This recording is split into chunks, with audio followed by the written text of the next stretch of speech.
ចាជ្រាបសួរចាខ្ញុំឈ្មោះជុំសំនៀងខ្ញុំជាអាជីវករលក់ដូរនៅសាណាត់ក្រុងបាត់ដំបង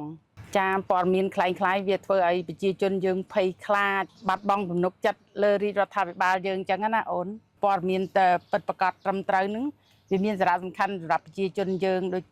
ធ្វើឲ្យប្រជាជនយើងនឹងមានជំនឿទុកចិត្តរាជរដ្ឋាភិបាលទៅអញ្ចឹងទៅ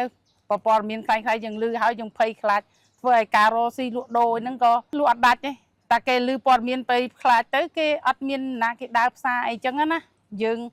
លក់ដូររស់ស៊ីគឺស្ងាត់អញ្ចឹងទៅបើសិនជា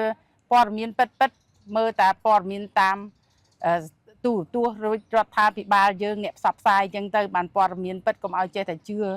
តាមព័ត៌មាន Facebook ឥឡូវហើយ AI ផងធ្វើឲ្យបងនឹងភ័យបាសក់ម្ដងដែរហ្នឹងខ្ញុំនិយាយទៅដូចមើលព័ត៌មានតាម page គេមើលដូចព័ត៌មាន page រដ្ឋាភិបាលអីក្រសួងការពារជាតិហ្នឹងហើយ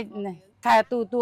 ខេត្តបាត់ដំបងមន្ទីរព័ត៌មានខេត្តបាត់ដំបងយើងហើយចា page រដ្ឋបាលខេត្តហ្នឹងហើយអញ្ចឹងសូមផ្ដាំទៅបងប្អូនយើងដែលមានមើលឥឡូវសម័យបច្ចេកវិទ្យាយើងមើល Facebook អញ្ចឹងមើលឃើញមើលព័ត៌មានមុននឹង like មុននឹង share អីចែកចាយទៅបន្តយើងមើល page ហ្នឹងឲ្យបានច្បាស់លាស់អញ្ចឹងយើងកុំចេះតែ share ផ្ដេសផ្ដាស់ពេល share ផ្ដេសផ្ដាស់អញ្ចឹងទៅធ្វើឲ្យបងប្អូនប្រជាជនយើងអ្នកខ្លះគាត់យល់ដឹងអត់បានច្បាស់ណាគាត់ចាស់គាត់មិនដឹងថាព័ត៌មានមើលគេមើលពីថ្ងៃណាទៅគាត់ធ្វើឲ្យបង្កភាពអញ្ញែអញ្ញៃទៅបង្កភាពភ្ញាក់ផ្អើលដល់ប្រជាជននៃធ្វើឲ្យខាតមុខរបរយើងរស់ស៊ីលក់ដូរទៀតណាអូន